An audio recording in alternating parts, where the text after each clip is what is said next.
Levantai-vos, levantai-vos,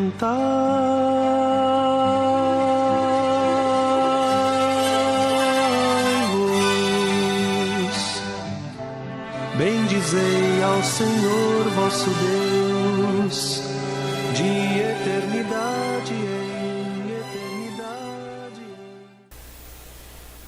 Meus queridos, primeira carta de Paulo aos Coríntios, nós chegamos ao capítulo 10.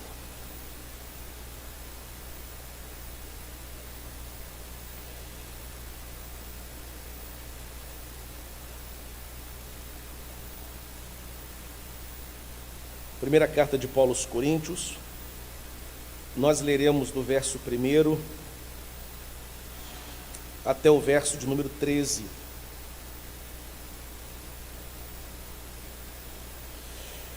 Onde Paulo diz assim: Ora, irmãos, não quero que ignoreis que nossos pais estiveram todos sob uma nuvem, e todos passaram pelo mar, tendo sido batizados, assim na nuvem como no mar, com respeito a Moisés. Todos eles comeram de um só manjar espiritual, e beberam da mesma fonte espiritual, porque bebiam de uma pedra espiritual que os seguia, e a pedra era Cristo. Entretanto, Deus não se agradou da maioria deles, razão porque ficaram prostrados no deserto. Ora, estas coisas se tornaram exemplos para nós, a fim de que não cobicemos as coisas mais, como eles cobiçaram.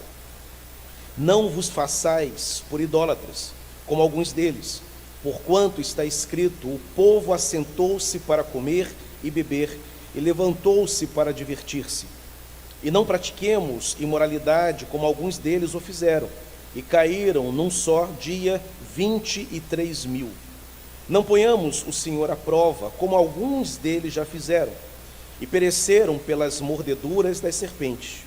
Nem murmureis, como alguns deles murmuraram, e foram destruídos pelo exterminador.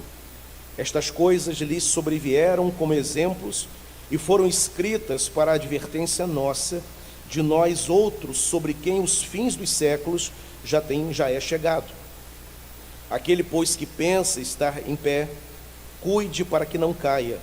Não vos sobreveio tentação que não fosse humana, mas Deus é fiel e não permitirá que sejais tentados além das vossas forças. Pelo contrário, juntamente com a tentação, vos proverá livramento, de sorte que a possais suportar. Deus abençoe a leitura e a meditação da sua palavra. Queridos, nós vivemos no século 21 a era dos direitos individuais, a era dos direitos trabalhistas, dos direitos de família. No final da Idade Moderna, final da Idade Média, início da Idade Moderna, vai surgir uma ideologia chamada liberalismo, que nada tem a ver com o liberalismo teológico, que é um termo muito familiar a quem estuda teologia. Há um liberalismo político, há um liberalismo econômico, que veio se desenvolvendo até chegar no século XX, e nesse liberalismo você tem a reivindicação da liberdade individual. O indivíduo é livre, ele tem liberdade para a tomada de qualquer decisão, e ele não presta contas a ninguém, ele não presta contas a nenhuma instituição, porque ele é um ser livre. E hoje nós vivemos essa era, a era dos direitos individuais, a era em que os compromissos coletivos são relativizados, em que os compromissos da comunidade não importam, importa aquilo que eu quero, importa aquilo que eu penso. Esse capítulo, o capítulo 10, é um daqueles capítulos que, se muitos pudessem, arrancariam da Bíblia, porque ele é um capítulo incômodo. Ele é um capítulo que ele contraria muito do que é dito, inclusive em muitos púlpitos. Quando nós pregamos, a fim até de alcançar o ouvido daquele que está presente dando atenção à pregação, é comum nós apresentarmos o Senhor, o Deus, como o Deus que é amoroso o tempo todo, que nunca cobra absolutamente nada de ninguém, que não repreende. É o Deus que certamente ele nunca vai mover a sua mão contra nós, mas sempre a favor de nós. E a Escritura Sagrada, ela mostra um Deus muito equilibrado, um Deus que ama profundamente e que faz tudo para o seu povo, mas ele é como um pai que na hora em que é necessário a repreensão, ele repreende, sem nenhuma culpa, sem nenhuma necessidade depois de se dirigir àquele a quem ele repreendeu e pedir perdão. Como às vezes nós, pais, caímos numa armadilha psicológica de pedir perdão para filhos. E às vezes o perdão nem era necessário, porque o pai estava certo, a repreensão foi justa, totalmente justa, cabível. Não me refiro quando a gente erra a mão, quando a gente desequilibra na repreensão, que é possível acontecer, aliás, muito possível. Eu me refiro à repreensão justa, na justa medida, fruto de avaliação, e que resulta da sua autoridade e do amor que você tem pelo seu filho, e só pais irresponsáveis e que não amam, não disciplinam. Todo pai amoroso e que quer ver o bem, ele vai disciplinar. E Deus, que é a expressão máxima do amor, ele é alguém que repreende, ele é alguém que exorta. E o capítulo 10, Paulo está falando para os coríntios, trazendo à memória dos coríntios cenas do passado. E dizendo o seguinte: olha, não confunda a imensa graça de Deus, o imenso amor de Deus com tolerância de Deus, porque Deus não é tolerante. E ele vai descrever isso, ele argumenta e ele vai mostrar, à luz da escritura do Antigo Testamento, que Deus não teve tolerância com aqueles que não o levaram a sério. Deus é um Deus perdoador. Deus é um Deus que caminha com os homens, e quando o homem tropeça e cai, a própria Escritura diz que ele levanta esse homem caído. Mas ele levanta aquele que se arrepende, ele levanta o contrito, aquele que é ousado, aquele que persiste no seu erro, que desafia Deus, que sabe que está no erro e continua errando. E detalhe, tome cuidado, inclusive, quando você estiver no erro e nada que sugira uma repreensão não te acontecer. O pior castigo que o homem pode receber hoje em dia de Deus é o homem estar no erro e Deus não se importar com ele, deixar ele ir, sem que Deus o cobre, sem que nada aconteça. Quem não leva Deus a sério, acha isso bom. Está vendo? Eu estou fazendo, ninguém está vendo, eu sei que eu estou errado, e não acontece nada, eu estou aqui, enganando todo mundo. É a pior coisa que pode acontecer a um homem, é não ser repreendido por Deus. A pior coisa que pode acontecer, por exemplo, a um pastor que fala em nome de Deus, é cair no cinismo do seu erro contínuo, persistente, e ele não ser repreendido por Deus. Certamente Deus abriu mão dele. E na Escritura Sagrada nós aprendemos que Deus abre mão, como abriu mão, por exemplo, de Saul, primeiro rei de Israel. Aquela passagem, inclusive, quando Saul se agarra ao manto de Samuel, para mim ela é emblemática, ela é terrível. Porque Samuel repreende Saul, sai da presença de Saul, e quando Samuel vai saindo, ele segura, como se não quisesse deixar a presença de Deus representada em Samuel o abandonar. E quando ele segura o manto de Saul, o manto se rasga. Naquele exato momento, Samuel vira para Saul e diz: hoje o Senhor rasgou o teu reino de ti e entregou para o teu adversário, falando de Davi, que é melhor do que tu. E conhecemos o trágico desfecho da história de Saul. A igreja de Corinto é uma igreja do Novo Testamento. O ministério de Paulo plantou a igreja de Corinto. Paulo não andou com Jesus durante 3 anos. Paulo foi alcançado depois. A conversão de Paulo acontece em Atos 9, quando ele estava na estrada de Damasco. Paulo é alguém que se depara com o Cristo ressurreto. Então Paulo é um mensageiro da graça, do amor inconfundível, do amor incomparável. Essa é a mensagem de Paulo: Deus ama. E ele funda a igreja de Corinto sob essa pregação do amor incomparável, profundo e extenso de Deus.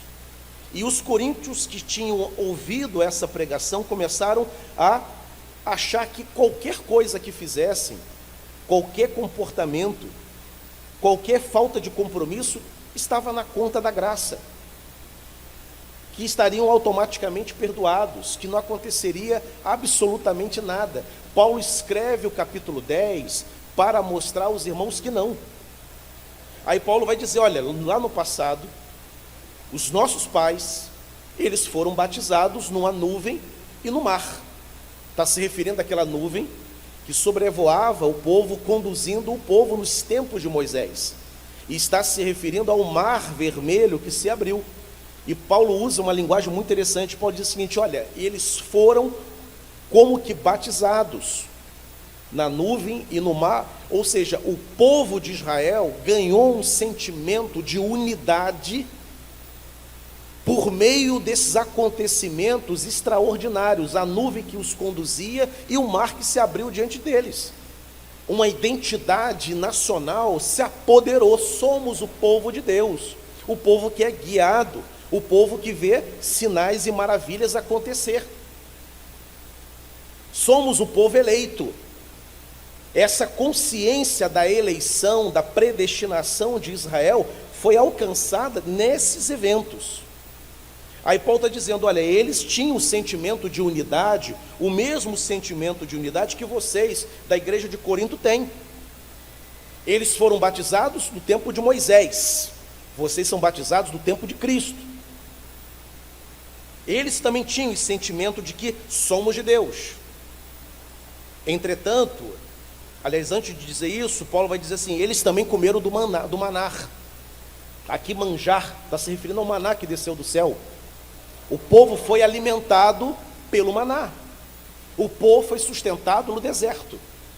Não só viram a nuvem, não só viram o mar se abrir, mas o seu dia a dia, milagres cotidianos aconteceram, porque Deus alimentou o povo durante 40 anos. Eles experimentaram dessa providência divina.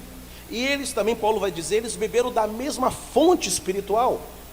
E fala da pedra que jorrou água, e diz que a pedra era Cristo, que saciava a sede, tanto física, como também a sede espiritual. Ou seja, o povo do passado, o povo da nação de Israel, experimentou da presença, dos milagres, da visitação do Espírito, da providência. Foram também abençoados e se sentiam povo, eleitos, predestinados a chegar na terra prometida, a terra que mana leite e mel. Eles tinham essa consciência: somos de Deus, somos um povo poderoso. O Deus criador dos céus e da terra peleja ao nosso lado, ninguém pode conosco. E ninguém podia mesmo. Aí Paulo vai começar a contra-argumentar com essa compreensão, dizendo: Deus, contudo, não se agradou da maioria deles. 23 mil pereceram no deserto. Ora, um povo que é eleito, o povo que é de Deus, que foi tirado da escravidão, colocado no deserto sob a ordem de Deus, por que esse povo pereceu? Porque uma parcela desse povo sucumbiu, não entrou na terra prometida, e na verdade apenas 2 entraram, e aqueles que tinham 20 anos na época da travessia, esses entraram 40 anos depois, mas quem tinha 20 anos para cima pereceu todos, com exceção de Moisés e Josué.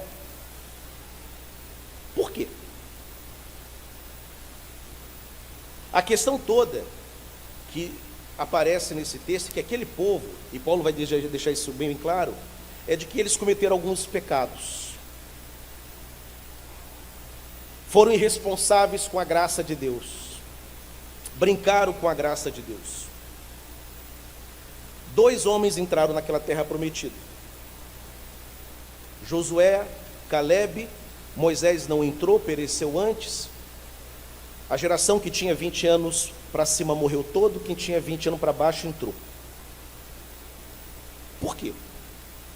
Se todos eram povo de Deus, se todos eram eleitos de Deus, aí Paulo vai dizer, primeiro, eles cometeram o pecado da idolatria. Todos nós sabemos da passagem do bezerro de ouro. Quando Moisés se ausenta para subir, para conversar com Deus, deixa seu irmão Arão, e um bezerro de ouro é fundido no ouro, e aquele bezerro é adorado, e aquilo ofende a Deus. E Deus deixou bem claro que aquele pecado seria devidamente punido pelo povo. Um povo que era povo eleito de Deus, cometendo o pecado da idolatria. E quando nós falamos em idolatria, é muito comum a gente criar uma defesa intelectual, nos considerando fora desse pecado, porque nós não nos curvamos diante uma imagem de São Jorge. Realmente nós nos curvamos. Não há uma imagem de Santo Antônio na tua casa, em que você acende ali uma vela e um copo com água. Isso já foi superado há muito tempo. Mas existem formas sutis, malignas, de idolatria, que penetram no coração do homem contemporâneo, e que leva o coração desse homem para longe da esfera da influência do Espírito de Deus. Há uma idolatria da estética hoje, há uma idolatria do corpo, há uma idolatria da beleza, há uma idolatria da cultura, há uma idolatria da posse, do dinheiro, há uma idolatria política, que inclusive desgraça o país nesse momento, de todos os lados, de todos os espectros, à direita e à esquerda. E todas essas formas, expressões de idolatria, levam o homem para longe da influência do Espírito de Deus, porque o Senhor foi claro dizer que a glória dele ele não divide. Ou ele reina, ou o ídolo reina. Há aqueles que idolatram família, há pais que idolatram filhos,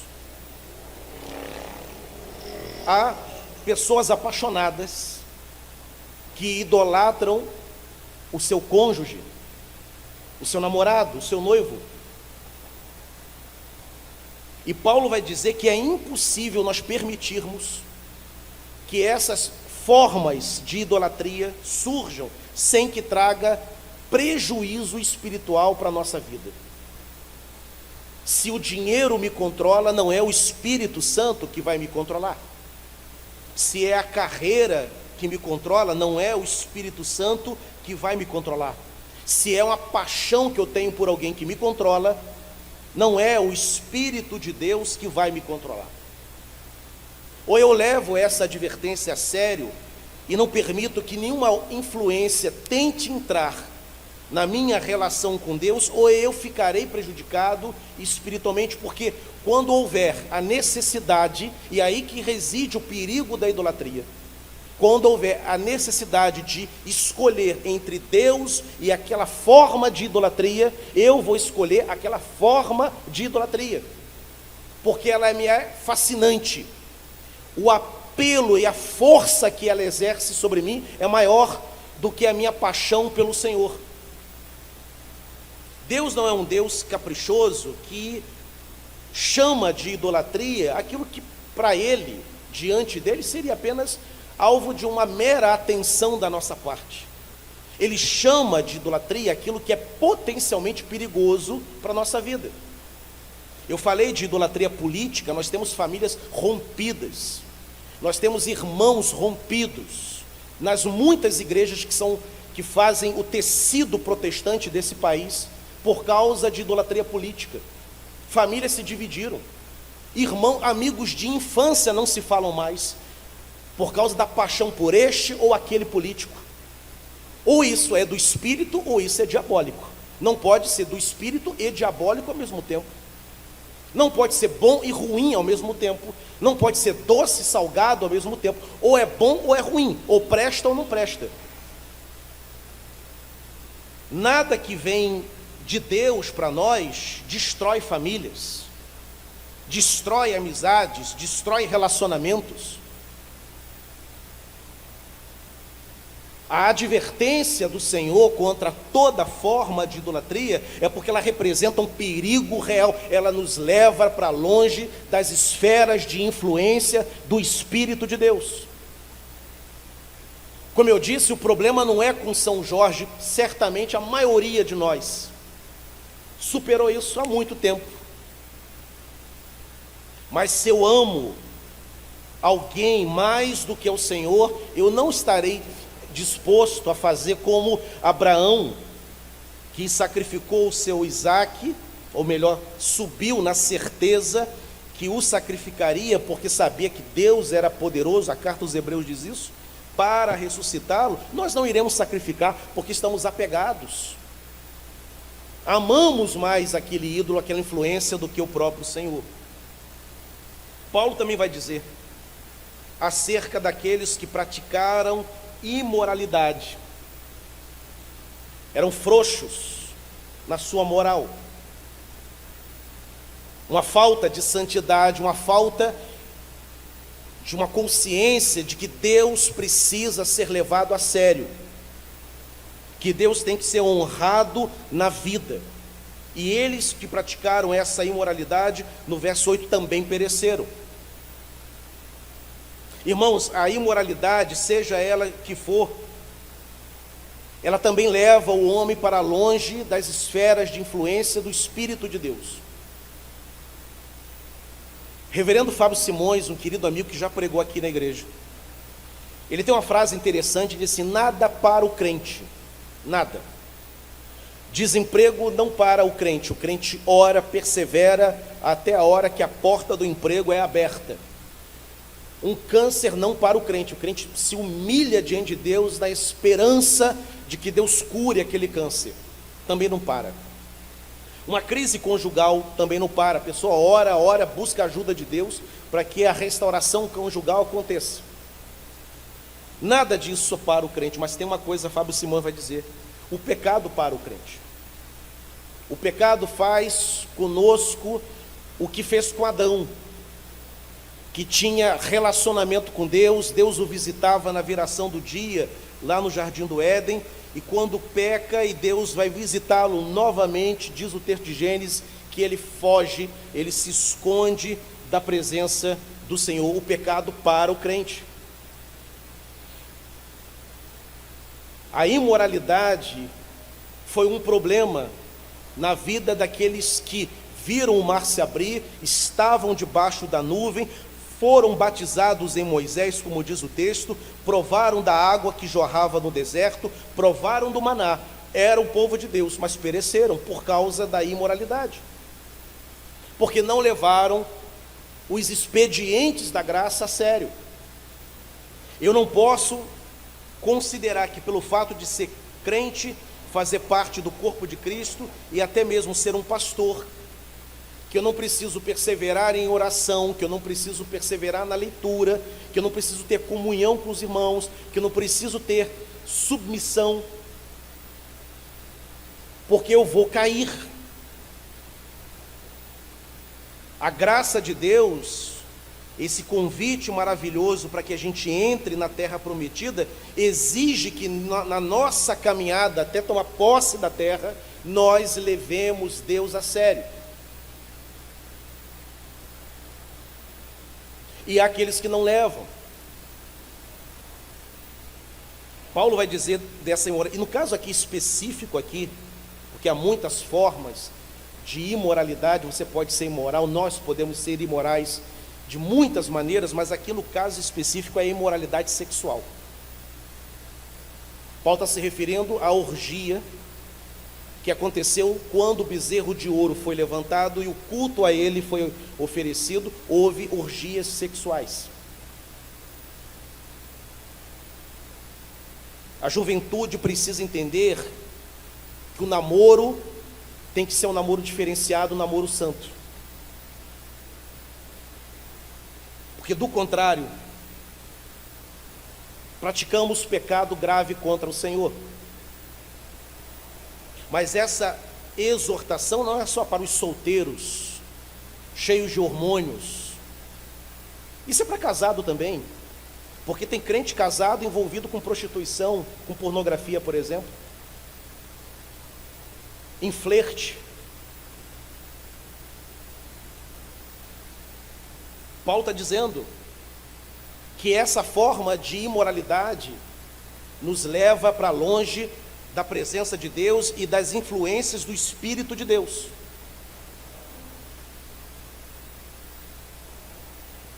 O assédio, por exemplo, eu acho muito interessante aquela passagem de José, quando José foi assediado, ele correu. Tem gente que brinca com assédio. Tem gente que brinca com a colega de trabalho. E brinca com fogo. O sujeito é casado, o sujeito é crente, chefe de família, tem cargo na igreja. O cara é diácono, o cara é pastor, o cara é missionário. E flerta com a irmã. Flerta com a missionária.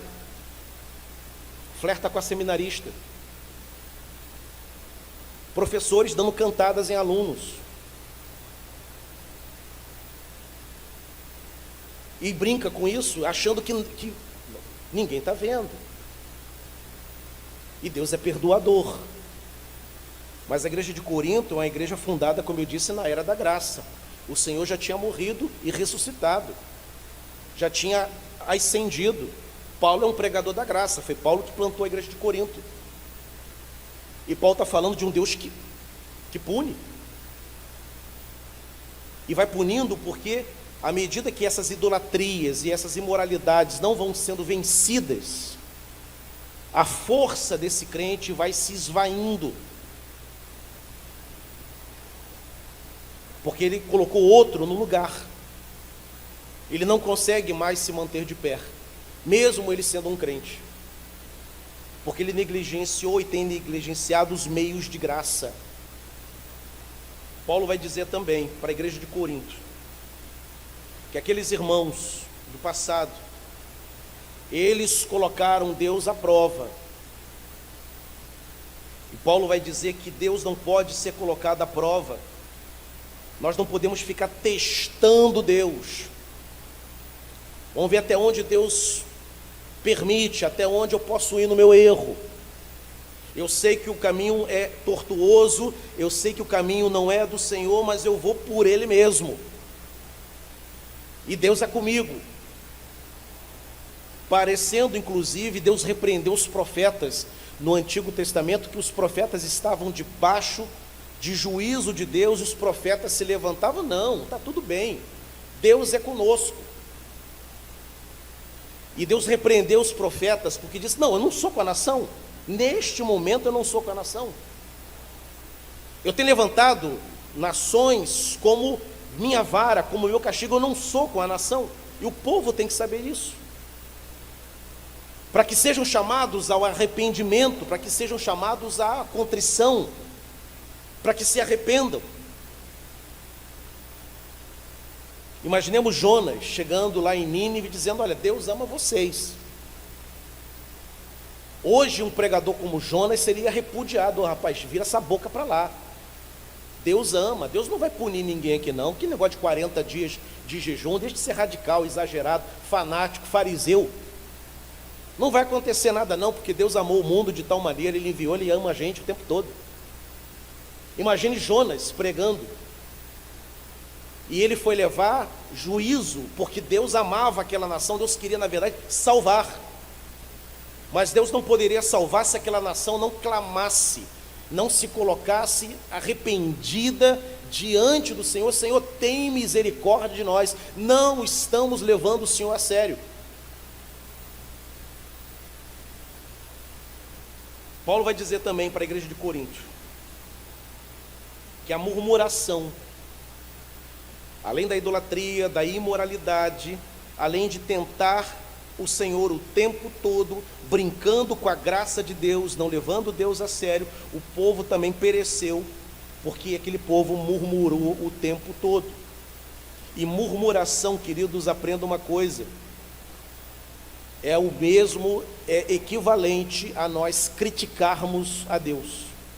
É como se nós disséssemos: Senhor, o Senhor fez errado, o Senhor está fazendo errado, não é certo que isso esteja acontecendo comigo, não é justo com a minha família, não é justo com meu pai, não é justo com a minha mãe, e eu, no lugar do Senhor, não deixaria isso acontecer. A murmuração remove Deus do seu trono e nos coloca no lugar. Por isso que ofende a Deus a murmuração. Por isso que ele visitava o povo e repreendia o povo, porque não era um capricho, não era um Deus que não aceita ser questionado. É porque a murmuração, ela é pecaminosa, ela destrona o Senhor, ela nos leva a desconfiar das intenções de Deus, ela nos leva a desconfiar do poder de Deus, como se Ele não pudesse fazer aquilo que Ele disse que é poderoso para fazer. E aí eu murmuro, eu reclamo, eu critico o Senhor. Paulo mostra, portanto, aos irmãos da igreja de Corinto, que mesmo Deus sendo Deus gracioso e tendo enviado Jesus para nos salvar e nos levar para a eternidade, há uma maneira de se andar na presença dEle. Deus espera, irmãos, uma correspondência. A salvação é pela graça, você ouviu isso desde o primeiro dia que você se converteu. Nada que podíamos fazer era suficiente para alcançar o céu. Por isso Ele envia Jesus para fazer o que eu não posso, o que você não pode. Mas a partir do momento em que a graça nos alcança e que nós somos regenerados, agora há uma maneira de andar com esse Deus. Há uma maneira graciosa, há uma maneira grata, há uma maneira alegre, há uma maneira responsável de andar nos caminhos desse Deus. E esse caminho, e essa maneira de se andar, é não deixando que nenhum outro valor, que nenhuma outra influência seja alvo do nosso amor e da nossa devoção. Eu amo minha filha, eu sou apaixonado por Simone. Ela não pode ser mais importante para mim do que o Senhor. É um esforço permanente para deixar sempre o Senhor acima, e não pode ser só retórica, não pode ser apenas um exemplo para ela, isso tem que ser demonstrado. Ela precisa perder sempre que houver algo relacionado a Deus que entre na nossa relação. O dinheiro, a carreira, a profissão, a cultura, a intelectualidade não podem ser mais importante do que o Senhor. E é fácil nós colocarmos naquela hierarquia: primeiro Deus, segundo a família, terceiro o trabalho. Mas quando o trabalho, a renda, a profissão, a carreira, o estudo, o doutorado, o mestrado entram na frente, é hora do teste, é hora de praticar aquilo que sempre pregamos, que sempre ensinamos, de que Deus está acima, de que outros interesses, outros valores jamais ocuparão o centro da nossa vontade, mas somente o Senhor. É hora também de nós entendermos que Deus exige uma vida santa do seu povo. Deus exige uma santidade dos jovens, Deus exige santidade dos idosos, Deus exige santidade dos casados, Deus exige santidade dos solteiros. Sem santidade, o autor de Hebreus já nos alertou, ninguém verá o Senhor. Então é pela graça, claro que é pela graça, mas essa graça produz fruto. E um fruto produzido pela graça é fruto da santidade. Na palavra, nos pensamentos, nas intenções. O povo de Deus é um povo que a intenção tem que ser boa do início ao fim, sempre. O coração do crente precisa ser sondado por ele mesmo. Por isso Paulo diz aqui mesmo na carta aos Coríntios: examine-se, pois, o homem a si mesmo. Investigue o teu coração, sonde as tuas intenções, para que a intenção seja reta, para que a intenção seja boa. Não só a ação seja boa, mas a intenção seja boa. Porque nós podemos fazer gestos bons, gestos positivos, gestos que são aplaudidos socialmente com intenção maligna. Você pode ajudar muita gente com o intuito de arrancar apenas aplauso, de dizer para si mesmo no final de um dia: pô, eu sou um cara extraordinário, eu sou uma pessoa boa. O gesto foi correto e a intenção foi idólatra. Idolatria do eu, da força própria, do gesto próprio, do aplauso. A intenção tem que ser boa. As nossas intenções precisam passar no teste da verdade. E quando falamos dessa imoralidade, desse desvio, e o contraponto é santidade, não é apenas a santidade na questão de vida sexual, vida casta ao solteiro e sexualidade saudável para quem é casado, mas é toda forma de desvio. A santidade presente em tudo, porque é fruto do Espírito ser santo. E a falta de santidade, queridos, ela incomoda aquele que nasceu de novo. Aquele que nasceu de novo, o cântico da sua alma é o Salmo 42. Assim como a corça anseia pela corrente das águas, assim suspira minha alma por ti, ó Deus.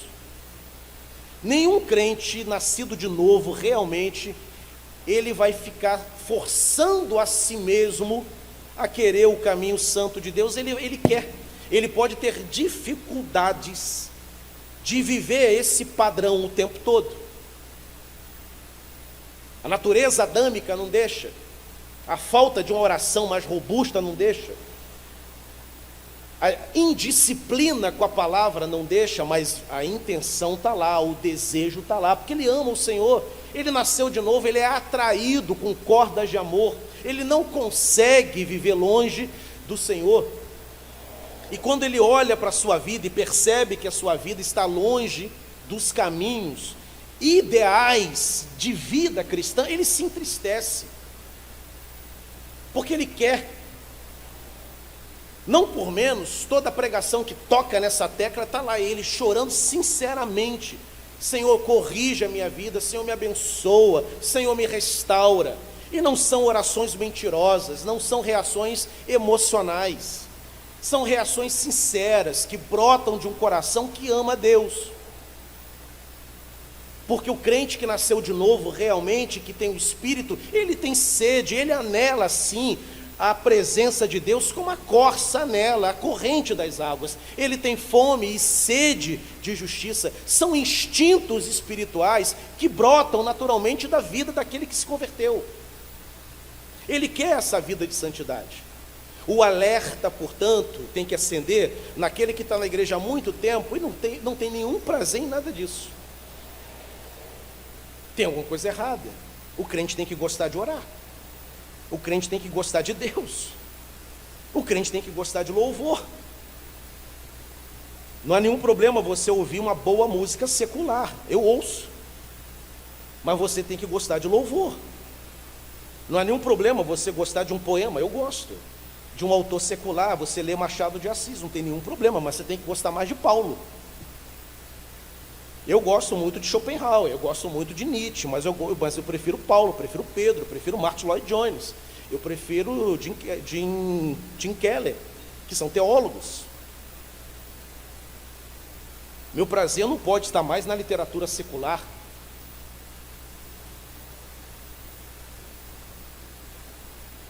O crente anseia pela corrente das águas, assim.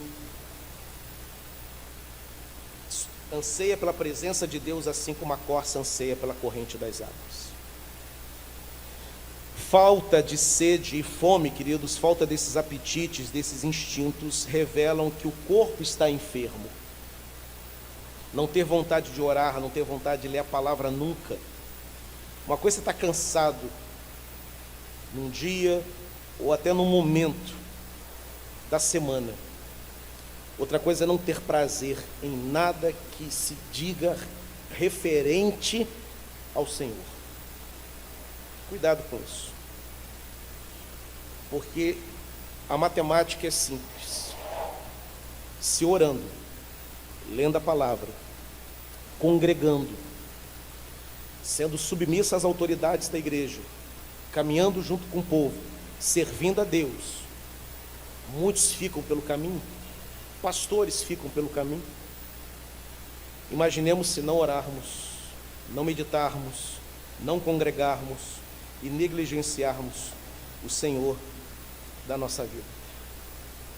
Para concluir, caminhando com o raciocínio de Paulo, Paulo vai dizer assim no verso 12: aquele que está de pé, cuide para que não caia. A igreja de Corinto achava invencível. Negligenciavam a oração, a palavra, se banqueteavam. Paulo trata disso o tempo todo no capítulo 9, o capítulo anterior, e achavam que estavam bem. E Paulo lembra, olha, não estão bem. Os pais lá no Antigo Testamento se achavam também eleitos, viram os milagres de Deus e eles tombaram, ficaram no meio do caminho. Não se considere forte, achando que essas coisas nunca vão acontecer porque acontecem. Quem tem já uma caminhada já de alguns anos na fé cristã, nós já vimos gente muito boa que ficou pelo caminho, porque em algum momento negligenciou a oração, a santidade, a obediência ao Senhor. Eu nunca vi nesses tempos de fé cristã, eu caminho agora em maio, 24 anos de fé cristã. É um tempo, 24 anos. E nesses 24 anos eu nunca vi nenhum líder do louvor bombar no domingo e cair na segunda-feira. Eu nunca vi um pastor pregar um sermão poderoso, estar super bem, e na segunda-feira cair em pecado grosseiro. Estava no azeite no domingo, cheio do Espírito, reto. E no domingo e na segunda-feira caiu em pecado com a secretária. Eu nunca vi.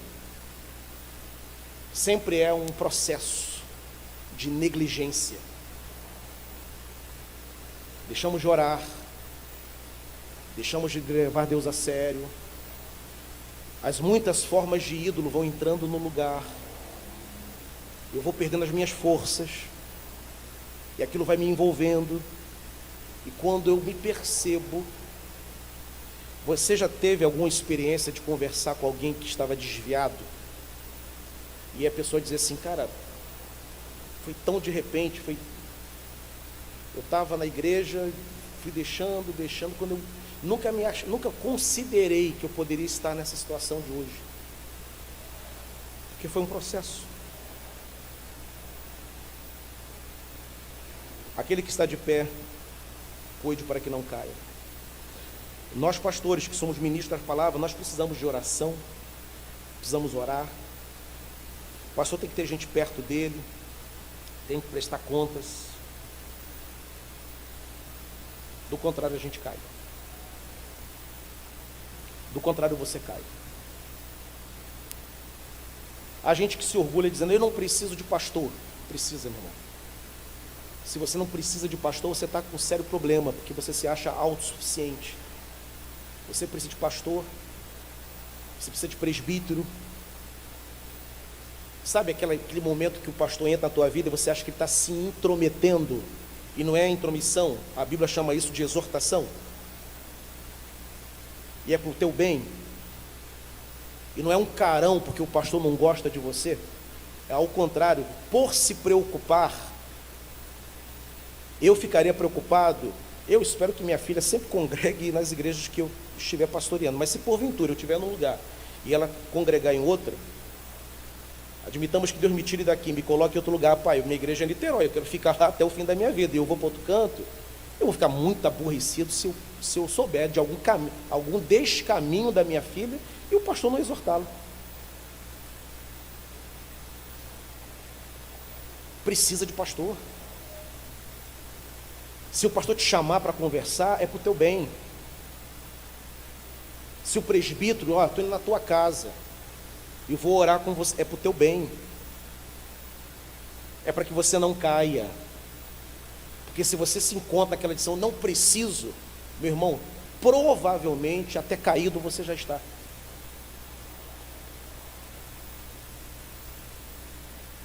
Recentemente recebi um telefonema de um irmão da nossa igreja.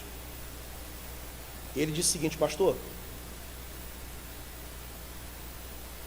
eu tenho uma irmã amiga, ela é uma pastora. Nossa denominação não reconhece pastoras, né? Mas a gente respeita, cada igreja tem a sua tradição. E conversando, ela conhece o senhor, e ela falou se ela poderia ir na igreja, que ela gostaria muito de orar pelo senhor. A minha resposta foi: só marcar com o Joelma, e a receberei. E ela não vinha para conversar, para pedir nenhuma orientação, ela vinha para orar por mim. Alguma coisa do Espírito Santo falou o coração dela. Preciso que alguém venha orar por mim? Claro que preciso. E como preciso? Que bom que tem alguém querendo orar por mim. Isso é do Espírito. Você precisa de oração, meu irmão. A igreja de Corinto cometia o pecado da autossuficiência. Se você cometeu algum erro, alguma falha, algum pecado grosseiro, você precisa de ajuda. Precisa ser exortado. Do contrário, eu vou usar a palavra técnica, não é ofensiva, é o sentido técnico do termo. Do contrário, eu e você caímos no cinismo. Não há nada pior no ministério do que um pastor cínico, que erra, sabe que está errando, continua no erro, e ele é incorrigível. Nada pior ao crente do que ele cair no cinismo, virar um crente cínico, que não leva Deus a sério, que não respeita a presença de Deus. Que Deus repreenda do coração nosso toda e qualquer tendência ao cinismo. Porque a igreja de Corinto estava caindo nessa armadilha diabólica. Não precisamos, e Paulo precisa. Vocês precisam da graça, do perdão, do arrependimento, do quebrantamento. Porque os pais também, eles eram também povo de Deus, e eles pereceram no deserto. Eles viram coisas maiores do que nós estamos vendo aqui. Eles viram o mar se abrir, viram a nuvem guiar, beberam da água no deserto, milagres extraordinários à vista.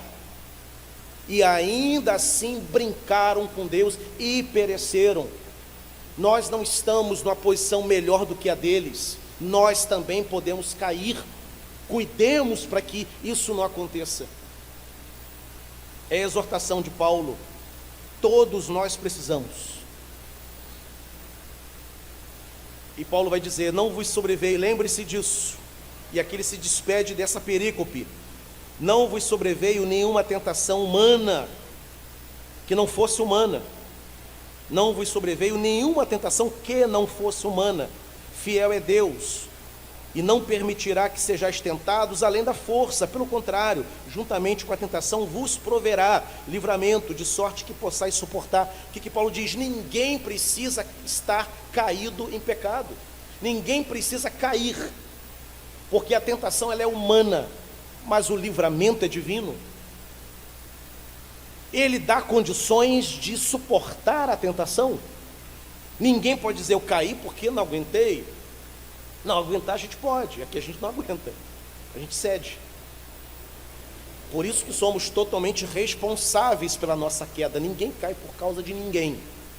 Caiu porque quis, porque deixou.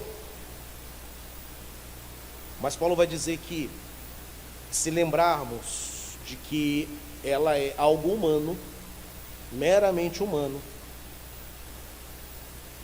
que Deus dá livramento, e se nós nos lembrarmos disso, e fizermos como José, e fugir. E como é que eu fujo da falta de desejo de orar? Orando. Eu ofereço vontade de orar quando eu não quero orar. Aos apelos carnais, eu enfrento com santidade. A toda e qualquer forma de desobediência ao Senhor, eu enfrento obedecendo ao Senhor. E Paulo vai dizer que aquele que assim faz, ele consegue se manter de pé. A minha oração, queridos, nessa manhã, é que nós levemos o Senhor a sério. E não façamos como a igreja de Corinto. Deus é bom demais, ama tanto, que não vai nos repreender. Nada vai acontecer comigo, não acontece. Que a graça do Senhor, que Ele tenha misericórdia de nós. Em nome de Jesus. Bendito seja o nome da tua glória.